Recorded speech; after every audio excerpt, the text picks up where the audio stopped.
Hi student, this is part 4 of lecture 6 of cellular signaling.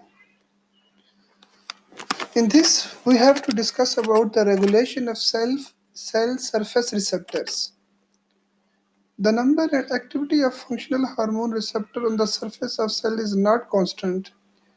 ठीक है, जो जितने भी नंबर होते हैं और उसकी जो एक्टिविटी होती है किसी भी फंक्शनल हार्मोन रिसेप्टर की वो कांस्टेंट नहीं होती because the level of receptor for particular hormone can be increased up up regulation और decrease that is down regulation कि जो उनकी जो लेवल ऑफ रिसेप्टर्स है किसी भी स्पेसिफिक हार्मोन का वो इंक्रीज भी किया जा सकता है, इंक्रीज भी हो सकता है और डिक्रीज डाउन रेगुलेशन भी हो सकती है which permitting cell to respond optimally to small changes in the hormone level के वो जो अब अप रेगुलेशन है या डाउन रेगुलेशन है किसी भी हार्मोन के रिसेप्टर्स की वो हार्मोनल लेवल के स्मॉल चेंजेस को ऑप्टिमली रिस्पॉन्ड करती है.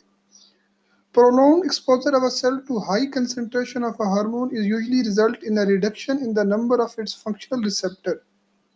ठीक है, प्रोलॉन्ग एक्सपोजर अगर सेल है उसका जो हाई कंसंट्रेशन ऑफ हार्मोन है वो हार्मोन अगर पाए जाते हैं तो उसका प्रोलॉन्ग एक्सपोजर होगा जिसकी वजह से जो उसके फंक्शनल रिसेप्टर्स होंगे उनकी अमाउंट रिड्यूस होगी, उनका जो नंबर होगा वो कम होगा, thereby desensitising the cell to that hormone जिसकी वजह से वो उस हार्मोन की जो एक्टिविटी है उसको उसको स्लो कर देगा, उसकी एक्टिविटी को रिमूव कर देगा, उसकी एक्टिविटी को कम कर देगा ओवर एक्सपोजर से.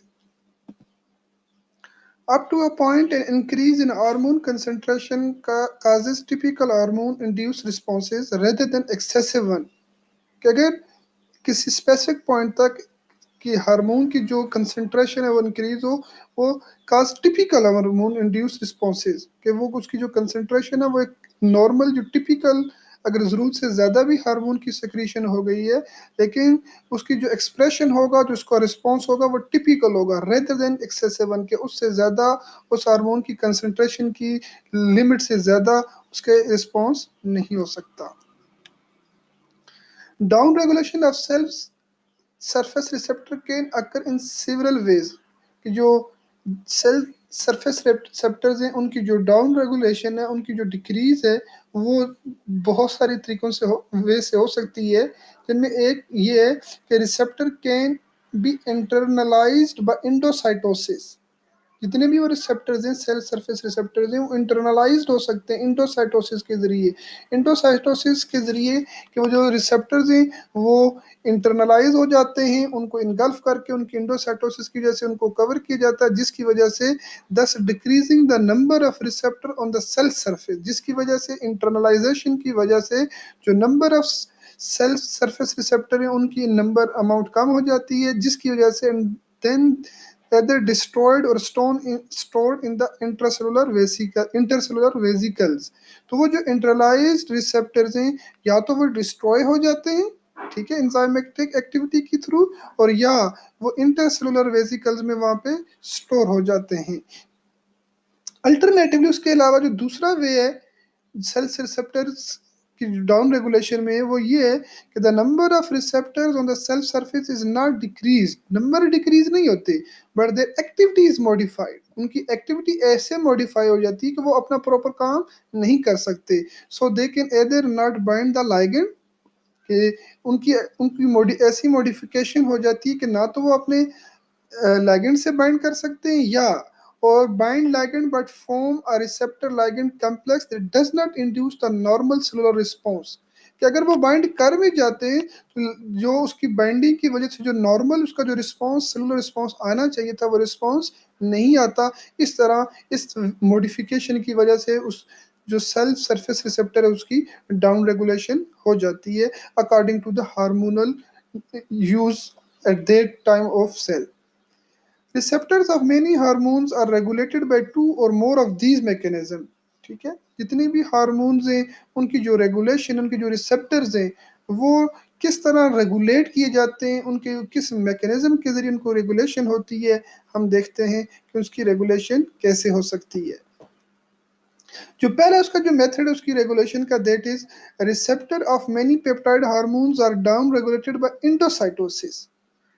जितने भी रिसेप्टर्स हैं हार्मोन्स के, उनकी डाउन रेगुलेशन होती है इंडोसाइटोसिस के जरिए। ठीक है, इंडोसाइटोसिस के जरिए उनकी डाउन रेगुलेशन होती है। Endocytosis is the principal mechanism for down regulating the receptors of many peptide hormone. Endocytosis ये वो मैकेनिज्म है डाउन रेगुलेशन का जो बहुत सारे रिसेप्टर्स को रेगुलेट करता है फॉर मेनी पेप्टाइड हार्मोन, जो मेनी पेप्टाइड हार्मोन हो, जिनमें इंसुलिन हो गया, ग्लूकागोन हो गया, ईजीएफ हो गया, एपिडर्मल ग्रोथ फैक्टर हो गया, और पीडीजीएफ प्लेटलेट डिराइव्ड ग्रोथ फैक्टर के, जो प्लेटलेट ड्राइव्ड ग्रोथ फैक्टर है उनकी जो मैकेनिज्म है, उनकी जो रेगुलेशन है वो इस प्रोसेस के जरिए डाउन रेगुलेट होती है। The receptor hormone complex is brought into the cells by receptor mediated endocytosis। कि जब रिसेप्टर और हार्मोन आपस में मिल जाते हैं, उनकी जो कम्प्लेक्स बन जाता है, तो उनको ब्रॉड किया जाता है इन सेल के अंदर बाय रिसेप्टर मेडिएटेड इंडोसाइटोसिस, कि इंडोसाइटोसिस के जरिए वो सेल के अंदर ट्रांसफर हो जाता है। Then the internalised hormone is subsequently degraded in lysosome, कि वो जो इंडोसाइटोसिस के जरिए जो हार्मोन इंटरलाइज किया गया है उसकी डिग्रेडेशन होती है लाइजोसोम के अंदर, effect similar to that other endocytosed protein such as low density lipoprotein, कि जिस तरह बाकी जो प्रोटीन्स है, जिस तरह लो डेंसिटी लिपोप्रोटीन के साथ किया जाता है, इस तरह ही इसकी जो डिग्रेडेशन है लाइजोसोम के अंदर होती है। फिगर 16.48 में हम देखते हैं कि जो लो डेंसिटी लिपोप्रोटीन की जो डिग्रेडेशन है वो कैसे होती है। In this figure, fate of low density lipoprotein and its receptors after endocytosis। तो इसमें हम ये देख रहे हैं इस डायग्राम में फिगर 16.48 में कि जो कि जो इसमें हम ये देख रहे हैं कि जितनी भी ये एलडीएल प्रोटीन्स हैं, ठीक है, इसकी जो साइटेशन है, जो लो डेंसिटी लिपोप्रोटीन्स हैं, एलडीएल लो डेंसिटी लिपोप्रोटीन की जो रिसेप्टर्स हैं उनमें एंडोसाइटोसिस कैसे होता है कि this is the LDL particle. ठीक है, ये एलडीएल पार्टिकल्स हैं, आपको नजर आ रहे हैं, ये जो बाल लाइक स्ट्रक्चर आपको नजर आ रहा है, इसमें कोलेस्ट्रॉल ईस्टर्स पाया जाता है, एपोबी प्रोटीन है इसके हिस्से में, इसकी जो पूरी पार्टिकल है फास्फोलिपिड मोनोलेयर इसमें पाई जाती है। तो ये जो एलडीएल पार्टिकल है ये बाइंड करता है प्लाज्मा मेम्ब्रेन रिसेप्टर्स में। जो प्लाज्मा मेम्ब्रेन रिसेप्टर्स होते हैं इन पे एक क्लेथरिन प्रोटीन पाई जाती है जो वेजिकल को इनकोड करती है, जो कोड कर लेती है प्लाज्मा मेम्ब्रेन से जो मॉलिक्यूल आता है उसको कोड कर लेती है। तो हम देख after an LDL particle bind to an LDL receptor on the plasma membrane, जैसे ही एलडीएल पार्टिकल बाइंड करता है प्लाज्मा मेम्ब्रेन पे, ठीक है, the receptor ligand complex is internalise in clathrin coated pet.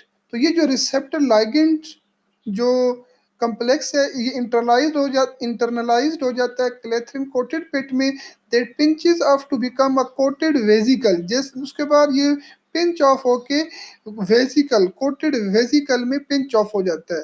The clathrin coat then डीपॉलीमराइजेस।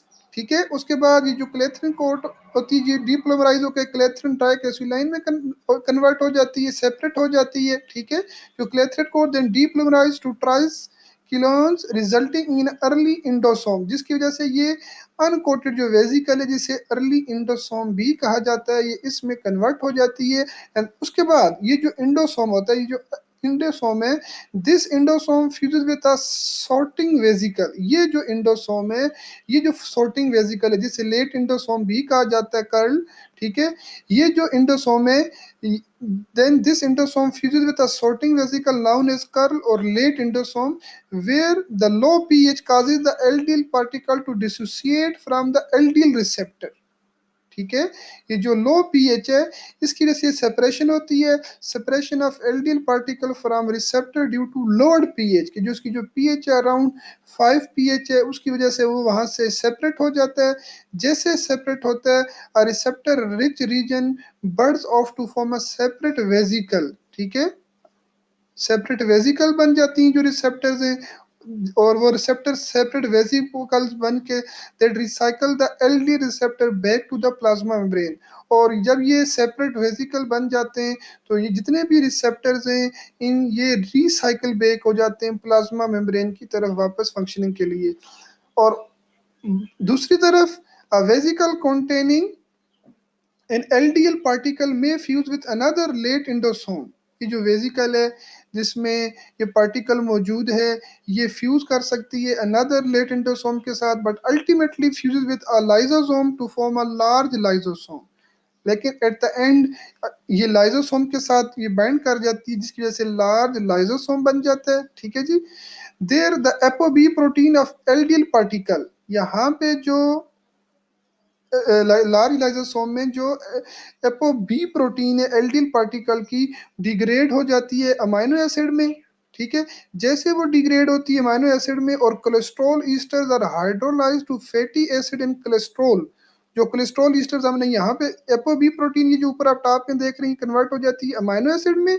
और जो cholesterol esters हैं ये डिग्रेड हो जाते हैं, कन्वर्ट हो जाते हैं कोलेस्ट्रॉल में और फैटी एसिड में ये कन्वर्ट हो जाते हैं। Cholesterol is incorporated into cell membrane. ये जो कोलेस्ट्रॉल्स होते हैं ये सेल मेम्ब्रेन में इनकॉर्पोरेट हो जाते हैं।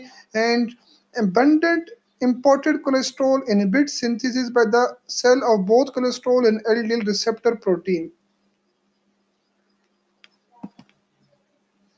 So internalization and degradation most likely terminate the hormone signal। अगर internalization हो सकती है किसी हार्मोन की, रिसेप्टर की इंटरनलाइजेशन हो जाती है या डिग्रेडेशन हो जाती है, mostly likely terminate the hormone signal. ज़्यादा चांसेस हैं कि जो हार्मोन ने जो अपना सिग्नल ट्रांसमिट किया था वो क्या हो जाएगा, टर्मिनेट हो जाएगा। Even if hormone receptor recycle to the cell surface, अगर हार्मोन रिसेप्टर रिसाइकल हो जाता है सेल सरफेस पे by exocytosis is do in many cases, a substantial fraction will be in the internal membrane compartment at only at one time। एक ही time पे उसके कुछ compartment वहां पे मौजूद होंगे। Therefore few receptor will be on the surface। इसकी वजह से जो few receptors होंगे वो सरफेस पे पाए जाएंगे and thus available to bind extracellular hormone, जिसकी वजह से जो extracellular hormone हो उनके साथ वो बाइंड कर सकते हैं। Unlike the low density lipoprotein receptors, internalized receptor for many peptide hormones do not recycle efficiently to the cell surface। LD receptor के अलावा जो बाकी इंटरलाइज रिसेप्टर्स हैं पेप्टाइड हार्मोन के, वो इफिशिएंटली सेल सरफेस पे रिसाइकल नहीं हो सकते। In presence of EGF, epidermal growth factor, the average half-life of an EGF receptor on fibroblast cell is about 30 minutes। कि EGF की प्रेजेंस में जो हाफ लाइफ है उस रिसेप्टर की, जो रिसेप्टर की फाइब्रोब्लास्ट सेल्स में अबाउट 30 मिनट है। ड्यूरिंग इट्स लाइफ टाइम, इस लाइफ टाइम के दौरान ईच रिसेप्टर मेडिएट्स द बाइंडिंग, जिस सारे के सारे जो रिसेप्टर्स हैं उसकी बाइंडिंग में मेडिएट करते हैं। Internalisation and degradation of only two EGF molecule, कि उसकी जो इंटरनलाइजेशन है और डिग्रेडेशन है सिर्फ दो ईजीएफ मॉलिक्यूल में रोल प्ले करते हैं। Each time an EGF receptor is internalized with bound EGF, it has high probability of being degraded in an endosome or lysosome। तो ओवरऑल ज़्यादा चांसेस ये हैं कि मोर देन 50% जो मॉलिक्यूल होंगे वो डिग्रेड हो जाएंगे इंडोसोम के अंदर या लाइजोसोम के अंदर, उनकी डिग्रेडेशन हो जाएगी, इंटरनलाइजेशन हो जाएगी। Exposure of a fibroblast cell to high level of EGF for 1 hour induces several rounds of endocytosis and exocytosis of EGF receptor। अगर फाइब्रोब्लास्ट सेल्स को बहुत ज़्यादा एक्सपोज किया जाए ईजीएफ के लिए, ईजीएफ से 1 घंटे के लिए, तो वो इंड्यूस करेगा इंडोसाइटोसिस और एक्सोसाइटोसिस ईजीएफ रिसेप्टर्स के, resulting in degradation of most receptor molecule, जिसकी वजह से उसके जो majority of the receptor molecules होंगे ईजीएफ रिसेप्टर वो डिग्रेड हो जाएंगे। If the concentration of extra cellular EGF is then reduce, फिर अगर उसकी जो एक्स्ट्रा सेलुलर ईजीएफ की कंसेंट्रेशन रिड्यूस हो जाती है, the number of EGF receptors on the cell surface recover, तो उसके जो नंबर ईजीएफ रिसेप्टर्स के जो नंबर हैं वो रिकवर हो सकते हैं, लेकिन but only after 12 to 24 hour, 12 से 24 आवर के बाद ही वो उसकी रिकवरी नॉर्मल लेवल पे हो सकती है। सो synthesis of new receptor is needed to replace those degraded by endocytosis, which is slow process that may take more than a day. तो जो रिसेप्टर पहले से डिग्रेड हो चुके हैं उनको रिप्लेस जो नए करेंगे, ठीक है, जो इंडोसाइटोसिस जो डिग्रेड हो चुके हैं उनकी जगह जो न्यू रिसेप्टर्स को उनको रिप्लेस करेंगे। तो ओवरऑल ये स्लो प्रोसेस है जिसमें एक दिन तक लग सकता है। The fewer hormone receptor present on the cell, the less sensitive the cell is to the hormone. अगर हार्मोन रिसेप्टर्स कुछ किसी एक सेल पे उसके जो हार्मोन रिसेप्टर्स बहुत कम पाए जाएंगे, तो वो जो हार्मोन होगा उसकी जो सेंसिटिविटी होगी, जो उसका जो रिस्पॉन्स होगा टूवर्ड दैट हार्मोन रिसेप्टर वो भी स्लो होगा, वो भी कम होगा। As a consequence, a higher concentration of hormone is necessary to induce the usual physiological response। इसका मतलब ये हुआ, इससे हम ये डिड्यूस करते हैं कि किसी पॉजिटिव या पोटेंट फिजियोलॉजिकल रिस्पॉन्स के लिए ज़रूरी है कि एक हाइयर कंसंट्रेशन हार्मोन की मौजूद हो, इनफ कंसंट्रेशन हार्मोन की मौजूद हो। जो इनफ कंसंट्रेशन या हाई कंसंट्रेशन ही किसी फिजियोलॉजिकल रिस्पॉन्स जिस जो हार्मोन जिसके लिए रिस्पॉन्सिबल है वो अपना रोल प्ले कर सकता है। इन दिस नाउ फिगर 20.50 हम देखते हैं कि इसमें the activity of beta androgenic receptor is reduced by phosphorylation of certain serine threonine residues into cytosolic domains. कि ये आप ए में देख रहे हैं कि जो ये जो बीटा एंड्रोजेनिक रिसेप्टर्स है इज रिड्यूस बाय इनकी जो रिसेप्टर्स है इनकी जो इफेक्टिवनेस है वो रिड्यूस हो जाती है फॉस्फोरिलेशन की वजह से। और वो फॉस्फोरिलेशन कहाँ पे होती है? सेरीन और थ्रियोनिन जो रेजिड्यूज हैं साइटोसोलिक डोमेन में उसकी वजह से होती है। अगर हम फिगर ए में देखते हैं secondary structure, this is the secondary structure of the receptor, beta androgenic receptor का ये सेकेंडरी स्ट्रक्चर है जो शो कर रहा है showing the sites phosphorylated by cyclic AMP dependent protein kinase. अगर मैं थोड़ा सा इसको मैग्नीफाई करके आपको दिखाता हूं तो ये आपको नजर आएगा कि ये जो ग्रीन आपको नजर आ रहे हैं ये this is the green portion. ये जो ग्रीन पोर्शन आपको नजर आ रहा है ये बता रहा है कि this site is phosphorylated by cyclic AMP dependent protein kinase. ये जो cyclic AMP dependent protein kinase है उसकी वजह से इसकी जो फॉस्फोरिलेशन होती है, ठीक है, and by androgenic receptor kinase, ठीक है। और जो दूसरा आप जो येलो में नजर आ रहा है ये beta androgenic beta adrenergic receptor kinase जिसे बार्क कहा जाता है येलो, उसकी वजह से होता है। The latter enzyme only acts on receptors that are occupied by ligand। ये जो बाद वाला एंजाइम है ये लेटर एंजाइम जो बीटा बार्क बार्क जिसने येलो ने फॉस्फोरिलेशन की है ये एंजाइम एक्ट करता है सिर्फ रिसेप्टर पे that are occupied by ligand। कि अगर ligand ने इसको ऑक्युपाई किया हुआ है तब ये अपना प्रॉपर फंक्शन रोल प्ले कर सकता है। So this is the green site of phosphorylated by cyclic MP dependent protein kinase, while this site of phosphorylation by bar that phosphorylate only agonist occupied receptor के अगर receptors पाए जाएंगे तो उसी form में ही ये उसकी जो phosphorylation है उसको properly manage कर सकता है। There are two type of desensitization of hormone receptors. One of them is called as homologous। Homologous, homo means same, जो सेम होंगे, involve receptor specific enzyme like BARK. जो होमोलोगस डिसेंसिटाइजेशन का role play करेंगे उनमें वो involve होते हैं receptor specific enzyme like BARK. जबकि हेटरोलोगस में क्या होता है कि जिसमें cyclic AMP phosphorylate all G protein couple receptor, कि साइक्लिक एएमपी फास्फोराइलेट सब जी प्रोटीन कपल रिसेप्टर को फास्फोराइलेट कर सकती है, not just beta adrenergic receptors.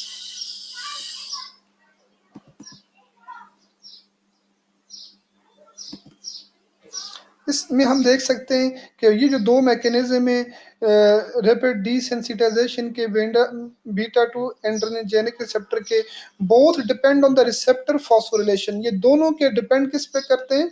Receptor phosphorylation में। ठीक है, अगर आप इस ए में देखते हैं तो ये रिसेप्टर है, ये लाइगेंड एड्रेनालिन। जैसे ही rise in cyclic AMP activate a kinase to phosphorylate receptor at single site.